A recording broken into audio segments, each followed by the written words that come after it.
What do I do? What is the process of getting back? I'm going to give you the list. Write it down. Here's what to do if your character fails. These are the steps you should take. They are fail-proof, but you got to follow them, and they are hard. This is why most of the leaders who fail don't want to do them. But if you follow them, you'll come back stronger than when you fell. What do you do when you fall? Number one, admission of your need for help. That's tough. On the news last night, they asked the mayor of Toronto, do you believe you are a drug addict? Absolutely no. Do you believe you have problems with alcohol? Absolutely no. Do you believe you need help? Absolutely no. I said, this guy is over. I heard such great teaching here this week. I am so inspired. And someone said this week, I wrote it down. It was Sister Josephine. She said, if the person on the ground keeps their hand to themselves, you can't help them. You can't reach your hand out to somebody who refuses to take it. You can't help them. Restoration does not begin with the rest. Write that down. Stop asking people, why didn't you come help me? This is not about me. I didn't fall. You can't help a man who doesn't want it or who doesn't think he needs it. I know your mind is on people right now. I know you think it's something them right now. I know and you know what I'm saying is true. They keep on trucking as if nothing happened. That's why you should abandon them. Paul the Apostle says, leave them. He said, get rid of them. Don't associate with them anymore. He said, leave them. He says, remove them from among your company. Wow, that's tough. Aren't you supposed to love? Yeah, I love you so much to keep you in this organization. You are infected. You are an infection. Number two, confession of your violation of the trust. You must confess that you violated the trust. I learned a lesson that stuck in my head in 1975 that I was at Oral Roberts University as missions director, a young guy, and I was responsible for sending the students out. My colleague Gary McIntosh, who's a pastor today, and I were kind of working together. The students would put their monies in for the trips every summer, and we were responsible for accounting for those monies. I made a mistake in the accounting, and the money didn't add up. I was so distraught, I didn't know what to do. Our boss, Leslie, worked with me. Our boss was Bob Stamps. He was the chaplain, and I had to report to him. I said, sir, I don't know what happened. He just lost it. He said, what do you mean? This is the kids' money. You're about to put me in problems. He shouted at me, go and fix it. I began to explain why I did or what happened. He taught me a lesson. He said, shut up and fix it. Then he said these words, don't ever justify why you did something wrong. That was deep. In 1975, I can still hear his voice. He said, if you attempt to justify it, you are not sorry you did it. Why? You are explaining why it happened, which means you justified wrong. There's no justification for wrong. I walked out of his office, went back to my dorm, and I cried the whole day. I didn't go to class. I was messed up. That was 75. I am standing here over 30 years later, and it's still in my spirit. He taught me a lesson of integrity. When you fail, don't explain why. That's the point. Just confess it and admit it. Take responsibility for it. Don't explain why you sinned. Maybe that's why David came back. You know, David said, against you and only you have I sinned. I was born in iniquity, shaped in it. My sins are always before me. I have sinned. Restore the bones that are broken. Purge me with hyssop. He made it public. He wrote it in a book. Would you write your disgrace in a book? No wonder why he came back and died with dignity and gave the world a great son named Solomon. Number three, you must identify a true and reliable authority in your life to be accountable to.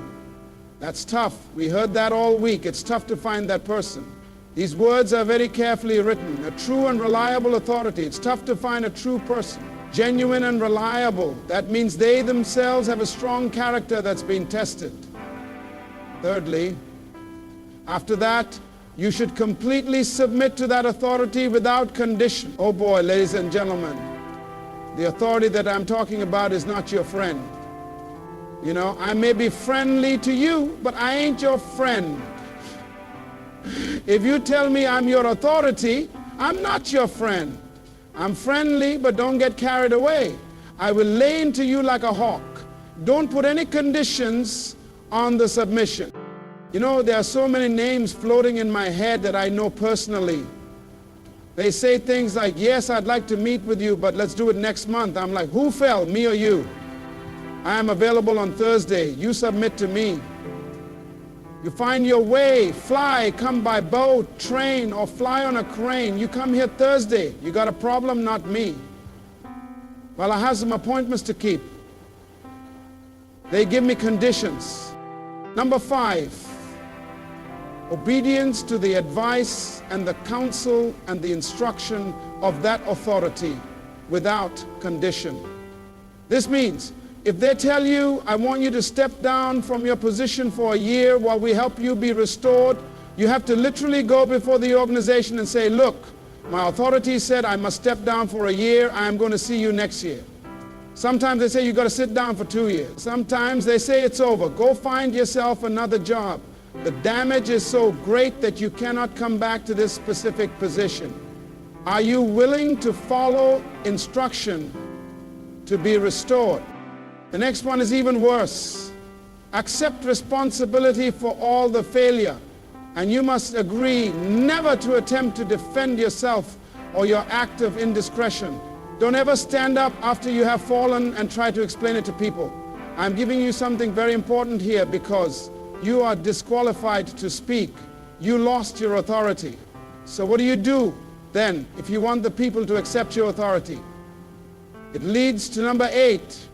You must allow the authority to represent you to the greater community. Let them speak on your behalf because they still have authority with the people. You know, when Peter messed up, Peter denied Jesus. You remember that? I could imagine the other 11 guys were excited. You know, they finally got Peter. Maybe they got a chance to become the favorite. Did you read how Peter was restored? Did you recognize who restored him? When there was a meeting called, the final board meeting, everyone was sure Peter ain't coming to this meeting. If Peter had shown up, they would have attacked him. But it was the skill of the leader. The leader said, tell my students to meet me and make sure I say, Peter, come now. Once the authority calls the guy back, it's over. But we like to call ourselves back. We stand there before the people and explain to them, well, you know, I did have some indiscretion. Brother, leave. Everybody's weak. You know, shut up. You are disqualified from speaking. Everybody has weakness. You know you are disqualified from speaking. Your safety under failure is your authority. What did I say? Please write this down. When you fall, run for cover. Don't run for explanation. Run for cover. Shut your mouth. You are disqualified. This is why when you go to God, you cannot go in your own name. You are disqualified. So he said, don't ever go to the authority in your name. Your name is no good. Oh man, is this good? Number 9, total submission to the discretion of the authority with regard to your readiness to return to public service. Now this one is important. That means the authority has total control of the discretion as to when it thinks you are ready to come back. This is very dangerous. I've seen people come and say, well, you know, I went to counseling and I've been there for 6 months and the Lord told me to start again. Shut up, man. You ain't never going to come back. You can't bring yourself back. Say it loud. No louder, I can't hear you shout. Don't you ever forget that you cannot bring yourself back after a fall. The authority has to bring you back. And the authority controls when that happens. That's why people never come back. They just kind of walk back. They're not sent back. When the authority brings you back, then the followers' respect for the authority begins to restore the trust. You got to rebuild the trust. They have to trust the person who you trust so they can start restoring your account. In other words, the followers think if he trusts him again, then we will begin to trust him again. Remember, you can't demand trust. All right, last one. Permanent establishment of a relationship with the authority for ongoing accountability is necessary. That means never again for the rest of your life will you be without accountability. Again, you will have to report for the rest of your life to an accountable authority that is to protect you and the people you influence. That's how you come back. When people don't trust you anymore, they trust the ones you trust. As long as the ones you trust you, they will put trust in you. That's why we can be trusted. Because God trusts Jesus. He doesn't even want to know your name because it might remind him of your past life. So he said, keep using my son's name for the rest of your life. All right, closure, there you are. Do you feel it? I feel it. Don't you feel it? Help me come back. You can come back after a fall, but you got to follow the instructions. There are 2 books I want to recommend to you. The new one and the last chapter is about falling up. Please read it and teach it to your staff. Send it to people who messed up so they can realize that they're not doing the right thing to repair the damage. The second book is called Becoming a Leader. I dealt with it in that book as well. I've restored a few people, even folks in our own church who fell. Same process, and it worked. It saved marriages after disaster because they went through the process. I've had children who stood before the congregation and said, I want to thank Pastor Myles for allowing me to trust my father again. If it wasn't for him, I would never trust my father again. I've heard kids say that publicly in front of a congregation. They followed the process. I know it's tough, but you are damaged. You need repair, not a Band-Aid. Finally, failure is not a determination of the leader's call. That's good news, eh? Failure is not a determination of your assignment or even your gifts. You still have your gifts.